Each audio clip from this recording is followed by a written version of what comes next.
चलिए अब हम आपको श्रीमद् भागवत महापुराण की कथा में ले चलते हैं। वसुदेव जी का यज्ञ उत्सव बड़े ध्यान से आप लोगों को सुनना है। बड़े तत्व ज्ञान की बातें हैं इसके अंदर। श्री सुखदेव जी कहते हैं, परीक्षित सर्वात्मा भक्त भय हारी भगवान श्री कृष्ण के प्रति उनकी पत्नियों का कितना प्रेम है। ये बात कुंती, गांधारी, द्रौपदी, सुभद्रा, दूसरे राजपत्नियों और भगवान की प्रियतमा गोपियों ने भी सुनी। सब की सब उनका ये अलौकिक प्रेम देखकर अत्यंत मुग्ध, अत्यंत विस्मित हो गए। सबके नेत्रों में प्रेम के आंसू छलक आए। इस प्रकार जिस समय स्त्रियों से स्त्रियां और पुरुषों से पुरुष बातचीत कर रहे थे, उसी समय बहुत से ऋषि मुनि भगवान श्री कृष्ण और बलराम जी का दर्शन करने के लिए वहां आए। उनमें प्रधान ये थे श्री कृष्ण द्वैपायन व्यास, देव ऋषि नारद, चमन, देवल, असित, विश्वामित्र, सतानंद, भरद्वाज, गौतम अपने शिष्यों के सहित, भगवान परशुराम, वशिष्ठ, गालव, भृगु, पुलस्त्य, कश्यप, अत्रि, मार्कंडे, बृहस्पति, द्वित, तीर्थ और एकत और सनक सनंदन और सनातन सनत कुमार, अंगिरा, अगस्त्य, यज्ञवल्के और वामदेव इत्यादि ऋषियों को देखकर पहले से बैठे हुए नरपतिगण, युधिष्ठिर आदि पांडव, भगवान श्री कृष्ण और बलराम जी सहसा उठकर खड़े हो गए और सबने उन विश्व वंदित ऋषियों को प्रणाम किया। इसके बाद स्वागत आसन, पाद अर्घ, पुष्पमाला, धूप और चंदन आदि से सब राजाओं ने तथा बलराम जी के साथ स्वयं भगवान श्री कृष्ण ने उन सब ऋषियों की विधि पूर्वक पूजा की। जब सब ऋषि मुनि आराम से बैठ गए, तब धर्म रक्षा के लिए अवतीर्ण भगवान श्री कृष्ण ने उनसे कहा। उस समय वह बहुत बड़ी सभा चुपचाप भगवान का भाषण सुन रही थी। भगवान श्री कृष्ण ने कहा कि धन्य है, हम लोगों का जीवन सफल हो गया। आज जन्म लेने का हमें पूरा पूरा फल प्राप्त हो गया, क्योंकि जिन योगेश्वरों का दर्शन बड़े बड़े देवताओं के लिए भी अत्यंत दुर्लभ है, उन्हीं का दर्शन हमें प्राप्त हुआ है। जिन्होंने बहुत थोड़ी तपस्या की और जो लोग अपने इष्ट देव को समस्त प्राणियों के हृदय में न देखकर केवल मूर्ति विशेष में ही उनका दर्शन करते हैं, उन्हें आप लोगों के दर्शन, स्पर्श, कुशल प्रश्न, प्रणाम और पाद पूजन आदि का सुअवसर भला कब मिल सकता है। केवल जल में तीर्थ ही तीर्थ नहीं कहलाते और केवल मिट्टी या पत्थर की प्रतिमा ही देवता नहीं होती। संत पुरुष ही वास्तव में तीर्थ और देवता है, क्योंकि उनका बहुत समय तक सेवन किया जाए तब वे पवित्र करते हैं, परंतु संत पुरुष तो दर्शन मात्र से ही कृतार्थ कर देते हैं। अग्नि, सूर्य, चंद्रमा, तारे, पृथ्वी, जल, आकाश, वायु, वाणी और मन के अधिष्ठात्र देवता उपासना करने पर भी पाप का पूरा पूरा नाश नहीं कर सकते, क्योंकि उनकी उपासना से भेद बुद्धि का नाश नहीं होता, वह और भी बढ़ती है। परंतु यदि घड़ी दो घड़ी भी ज्ञानी महापुरुषों की सेवा की जाए तो वे सारे पाप ताप मिटा देती हैं, क्योंकि वे भेद बुद्धि के विनाशक हैं। महात्माओं और सभासदों, जो मनुष्य वात, पित्त और कफ इन तीन धातुओं से बने हुए सब तुल्य शरीर को ही आत्मा अपना, मैं, स्त्री पुत्र आदि को ही अपना और मिट्टी, पत्थर, काष्ठ आदि पार्थिव विकारों को ही इष्ट देव मानता है, तथा जो केवल जल को ही तीर्थ समझता है, ज्ञानी महापुरुषों को नहीं, वह मनुष्य होने पर भी पशुओं में भी नीच गधा है। मैं नहीं कह रहा, ये भागवत की कथा कह रही है। श्री सुखदेव जी कहते हैं, परीक्षित, भगवान श्री कृष्ण अखंड ज्ञान संपन्न हैं। इनका ये गूढ़ भाषण सुनकर सबके सब ऋषि मुनि चुप रह गए। उनकी बुद्धि चक्कर में पड़ गई। वे समझ ना सके कि भगवान ये क्या कह रहे हैं। जैसे कार्तिक के महीने में सब जल में नहाने के लिए भाग जाते हैं, और जिनसे कथा सुनते हैं उनको पता तक नहीं। तो वो कौन लोग हैं, आप खुद समझ जाइए। क्योंकि उन्होंने जल में ही तीर्थ समझ लिया। उन्होंने बहुत देर तक विचार करने के बाद ये निश्चय किया कि भगवान सर्वेश्वर होने पर भी जो इस प्रकार सामान्य कर्म परतंत्र जीव की भांति व्यवहार कर रही हैं, ये केवल लोक संग्रह के लिए ही है। ऐसा समझकर वे मुस्कुराते हुए जगत गुरु भगवान श्री कृष्ण से कहने लगे। मुनियों ने कहा कि भगवान, आपके माया से प्रजापतियों के अधीश्वर मरीच आदि तथा बड़े बड़े तत्वज्ञानी हम लोग मोहित हो रहे हैं। कौन लोग? तत्वज्ञानी। आप स्वयं ईश्वर होते हुए भी मनुष्य की सी चेष्टाओं से अपने को छिपाए रखकर जीव की भांति आचरण करते हैं। भगवान, सचमुच आपकी लीला अत्यंत विचित्र है, परम आश्चर्यमयी ही है। जैसे पृथ्वी अपने विकारों, वृक्ष, पत्थर, घट आदि के द्वारा बहुत से नाम और रूप ग्रहण कर लेती है, वास्तव में वह एक ही है, वैसे ही आप एक और चेष्टाहीन होने पर भी अनेक रूप धारण कर लेते हैं और अपने आप से ही इस जगत की रचना, रक्षा और संहार करते हैं। पर ये सब करते हुए भी इन कर्मों से लिप्त नहीं होते। जो सजातीय, विजातीय और स्वगत भेद शून्य एक रस अनंत हैं, उसका ये चरित्र लीला मात्र नहीं तो और क्या है। धन्य है आपकी ये लीला भगवान। यद्यपि आप प्रकृति से परे हैं, स्वयं पर ब्रह्म परमात्मा हैं, तथापि समय समय पर भक्त जनों की रक्षा और दुष्टों का दमन करने के लिए विशुद्ध सत्य में श्री विग्रह प्रकट करते हैं और अपनी लीला के द्वारा सनातन वैदिक मार्ग की रक्षा करते हैं। क्योंकि सभी वर्णों और आश्रमों के रूप में आप स्वयं ही प्रकट हैं। भगवान, वेद आपका विशुद्ध हृदय है। तपस्या, स्वाध्याय, धारणा, ध्यान और समाधि के द्वारा उसी में आपके साकार निराकार स्वरूप और दोनों के अधिष्ठान स्वरूप पर ब्रह्म परमात्मा का साक्षात्कार होता है। परमात्मा ने ब्राह्मण ही वेदों के आधारभूत आपके स्वरूप की उपलब्धि के स्थान है। इसी से आप ब्राह्मणों का सम्मान करते हैं। ये भी हमने आपको बताया कि अब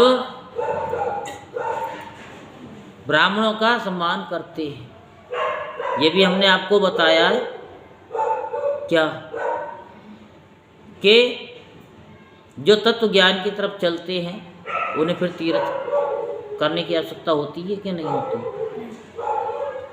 वो सब गुरु में, ब्राह्मण देवता में बता रखा है आपको बड़े विस्तार पूर्वक और ठोक ठोक के बता रखा है कि इनके दर्शन मिल जाए तो समझ लो कि आपके सारे तीर्थ हो गए।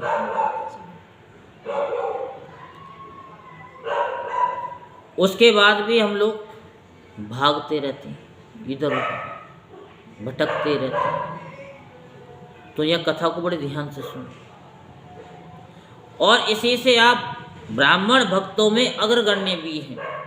आप सर्वविध कल्याण साधनों की चरम सीमा है। और संत पुरुषों की एकमात्र गति है। आपसे मिलकर आज हमारे जन्म, विद्या, तप और ज्ञान सफल हो गए। वास्तव में सबके परम फल आप ही हैं। प्रभु, आपका ज्ञान अनंत है।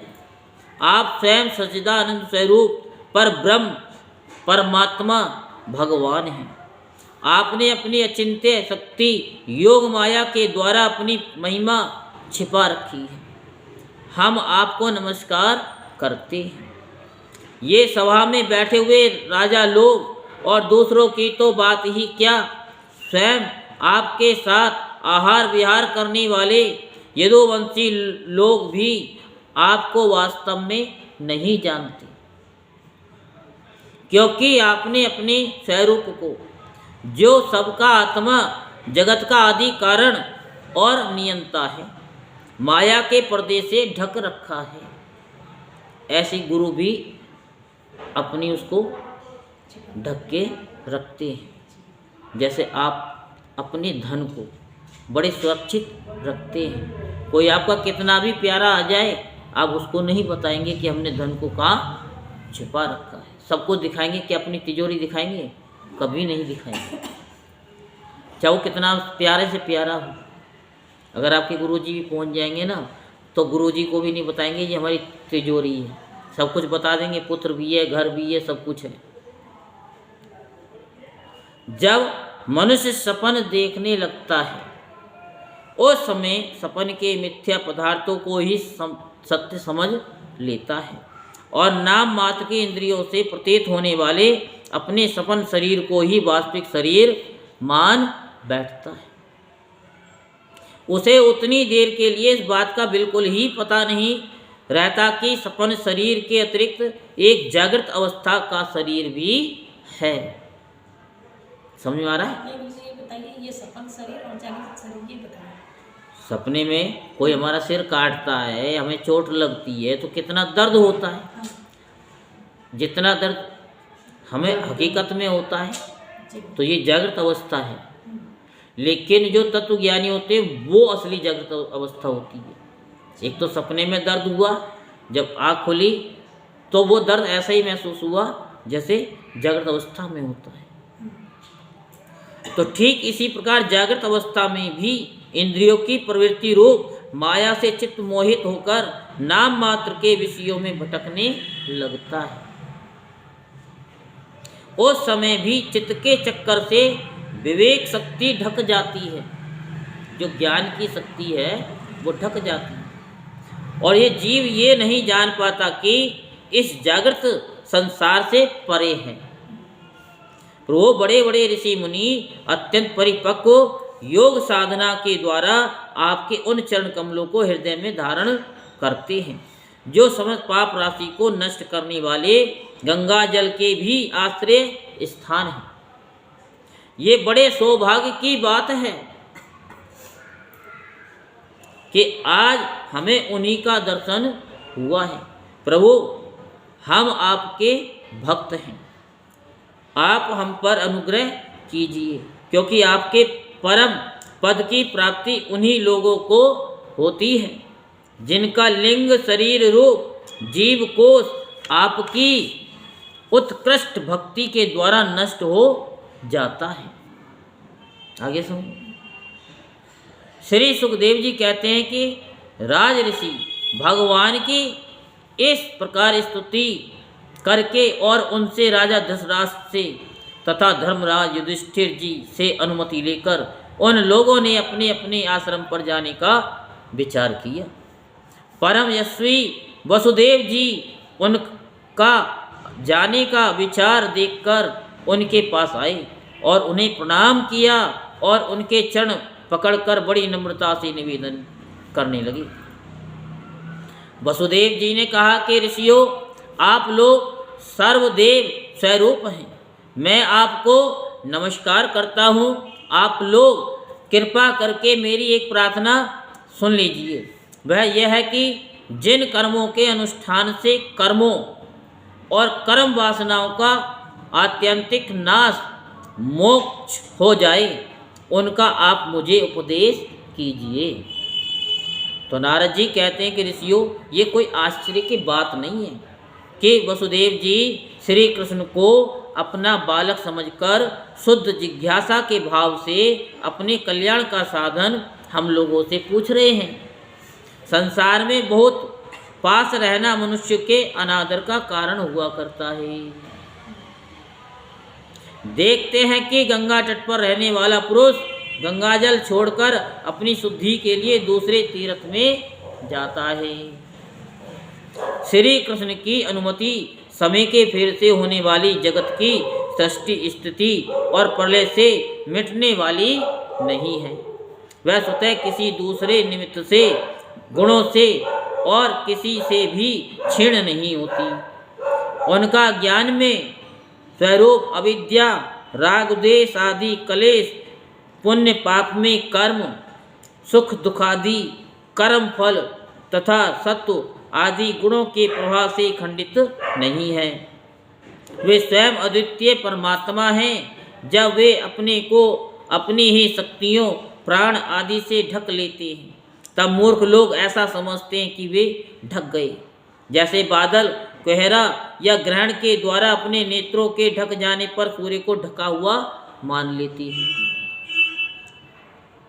परीक्षित, इसके बाद ऋषियों ने भगवान श्री कृष्ण, बलराम जी और अन्य राजाओं के सामने ही वसुदेव जी को संबोधित करके कहा, कर्मों के द्वारा कर्म वासनाओं और कर्म फलों का आत्यंतिक नाश करने का सबसे अच्छा उपाय यह है कि यज्ञ आदि के द्वारा समस्त यज्ञों के अधिपति भगवान विष्णु की श्रद्धा पूर्वक आराधना करें। त्रिकाल ज्ञानियों ने सात दृष्टि से यही चित्त की शांति का उपाय, सुगम मोक्ष साधन और चित्त में आनंद का उल्लास करने वाला धर्म बतलाया है। अपने न्यायार्जित धन से यानी श्रद्धा पूर्वक पुरुषोत्तम भगवान की आराधना करना ही द्विजाति ब्राह्मण, क्षत्रिय और वैश्य ग्रस्त के लिए परम कल्याण का मार्ग है। वसुदेव जी विचारवान पुरुषों को चाहिए कि यज्ञ दान आदि के द्वारा धन की इच्छा को, ग्रस्तोचित भोगों द्वारा स्त्री पुत्र की इच्छा को और काल क्रम से स्वर्ग आदि भोग भी नष्ट हो जाते हैं। इस विचार से लोकेशना को त्याग दें। इस प्रकार धीर पुरुष घर में रहते हुए ही तीनों प्रकार की ऐषणाओं, इच्छाओं का परित्याग करके तपोवन का रास्ता लिया करते थे। समर्थ वसुदेव ब्राह्मण, क्षत्रिय और वैश्य ये तीनों देवता, ऋषि और पितरों का ऋण लेकर ही पैदा होते हैं। इनके ऋणों से छुटकारा मिलता है यज्ञ से, अध्ययन और संतान उत्पत्ति से। इनसे उऋण हुए बिना ही जो संसार का त्याग करता है उसका पतन हो जाता है। परम बुद्धि वसुदेव जी, आप अब तक ऋषि और पितरों के ऋण से तो मुक्त हो चुके हैं। अब यज्ञों के द्वारा देवताओं का ऋण चुका दीजिए और इस प्रकार सबसे उऋण होकर ग्रह त्याग कीजिए, भगवान की शरण हो जाइए। वसुदेव जी, आपने अवश्य ही परम भक्ति से जगदीश्वर भगवान की आराधना की है, तभी तो वे आप दोनों के पुत्र हुए हैं। श्री सुखदेव जी कहते, परीक्षित, परम मनस्वी वसुदेव जी ने ऋषियों की ये बात सुनकर उनके चरणों में सिर रख कर के प्रणाम किया, उन्हें प्रसन्न किया और यज्ञ के लिए ऋतुजों के रूप में उनका वर्ण कर लिया। राजन, जब इस प्रकार वसुदेव जी ने धर्मपूर्वक ऋषियों को वर्ण कर लिया, तब उन्होंने पुण्य क्षेत्र कुरुक्षेत्र में परम धार्मिक वसुदेव जी के द्वारा उत्तमोत्तम सामग्री से युक्त यज्ञ करवाए। परीक्षित, जब वसुदेव जी ने यज्ञ की दीक्षा ले ली, तब यदुवंशियों ने स्नान करके सुंदर वस्त्र और कमलों की मालाएं धारण कर ली। राजा लोग वस्त्राभूषणों से खूब सुसज्जित हो गए। वसुदेव जी की पत्नियों ने सुंदर वस्त्र, अंगराग और सोने के हारों से अपने को सजा लिया और फिर वे बड़े बड़े आनंद से अपने अपने हाथों में मांगलिक सामग्री लेकर एक शाला में आईं। उस समय मृदंग, पखवाड़ और पखावज, शंख ढोल और नगारे आदि बाजे बजने लगे। नट और नर्तकियां नाचने लगी। सूत और मगध स्तुति गान करने लगे। गंधर्वों के साथ सुरीले गले वाली गंधर्व पत्नियां गान करने लगी। वसुदेव जी ने पहले नेत्रों में अंजन और शरीर में मक्खन लगा लिया और फिर उनकी देवकी आदि 18 पत्नियों के साथ उन्हें ऋतुजों ने महाभिषेक की विधि से वैसे ही अभिषेक कराया जिस प्रकार प्राचीन काल में नक्षत्रों के साथ चंद्रमा का अभिषेक हुआ था। उस समय यज्ञ में दीक्षित होने के कारण वसुदेव जी तो मृग चर्म धारण किए हुए थे, परंतु उनकी पत्नियां सुंदर सुंदर साड़ी, कंगन, हार, पाजेब और कर्णफूल और आभूषणों से खूब सजी हुई थी। वे अपनी पत्नियों के साथ भली भांति शोभायमान हुए। महाराज वसुदेव जी के ऋतुज और सदस्य रतन जड़ित आभूषण तथा रेशमी वस्त्र धारण करके वैसे ही सुशोभित हुए जैसे पहले इंद्र के यज्ञ में हुए थे। उस समय भगवान श्री कृष्ण और बलराम जी अपने अपने भाई बंधुओं और स्त्री पुत्रों के साथ इस प्रकार शोभायमान हुए जैसे अपनी शक्तियों के साथ समस्त जीवों के ईश्वर स्वयं भगवान समिष्ट जीवों के अभिमानी श्री संकर्षण तथा अपने विशुद्ध नारायण स्वरूप में शोभायमान होते हैं। वसुदेव जी ने प्रत्येक यज्ञ में ज्योतिष्टोम, दर्श, पूर्णमास आदि प्राकृत यज्ञों, सौर सत्रादि विकृत यज्ञों और अग्निहोत्र आदि अन्य यज्ञों के द्वारा द्रव्य क्रिया और उनके ज्ञान के मंत्रों के स्वामी विष्णु भगवान की आराधना की। इसके बाद उन्होंने उचित समय पर ऋतुजों को वस्त्रालंकारों से सुसज्जित किया और शास्त्र के अनुसार बहुत सी दक्षिणा तथा प्रचुर धन के साथ अलंकृत गौवें, पृथ्वी और सुंदरी कन्याएं दी। इसके बाद महर्षियों ने पत्नी संयाज नामक यज्ञांग और अवभृत स्नान अर्थात यज्ञांत स्नान संबंधी अवशेष कर्म कराकर वसुदेव जी को आगे करके परशुराम जी के बनाए ह्रद में राम ह्रद में स्नान किया। स्नान करने के बाद वसुदेव जी और उनकी पत्नियों ने बंदीजनों को अपने सारे वस्त्राभूषण दे दिए और स्वयं नए नए वस्त्राभूषण से सुसज्जित होकर उन्होंने ब्राह्मणों से लेकर कुत्तों तक को भोजन कराया। तदंतर अपने भाई बंधुओं, उनके स्त्री पुत्रों तथा विदर्भ, कौशल, कुरु, काशी, केकय और संजय आदि देशों के राजाओं, सदस्यों, ऋतुजों, देवताओं, मनुष्यों, भूतों, पितरों और चरणों को विदाई के रूप में बहुत सी भेंट देकर सम्मानित किया। वे लोग लक्ष्मीपति भगवान श्री कृष्ण की अनुमति लेकर यज्ञ की प्रशंसा करते हुए अपने अपने घर को चले गए। परीक्षित उस समय राजा धृतराज, विदुर, युधिष्ठिर, भीम, अर्जुन, भीम पितामह, द्रोणाचार्य, कुंती, नकुल, सहदेव, नारद, भगवान व्यासदेव तथा दूसरे स्वजन संबंधी और बांधव अपने हितैषी बंधु यादवों को छोड़कर जाने में अत्यंत विरह व्यथा का अनुभव करने लगे। उन्होंने अत्यंत स्नेहार्द चित्त से यदुवंशियों का आलिंगन किया और बड़ी कठिनाई से किसी प्रकार अपने अपने देश को गए। दूसरे लोग भी इनके साथ ही वहाँ से रवाना हो गए। परीक्षित, भगवान श्री कृष्ण, बलराम जी तथा उग्रसेन आदि ने नंद बाबा एवं अन्य सब गोपों की बहुत बड़ी बड़ी सामग्रियों से अर्चा पूजा की, उनका सत्कार किया और वे प्रेम परवश होकर बहुत दिनों तक वहीं रहे। वसुदेव जी अनायास ही अपने बड़े मनोरथ का महासागर पार कर गए थे। उनके आनंद की सीमा न थी। सभी आत्मीय स्वजन उनके साथ थे।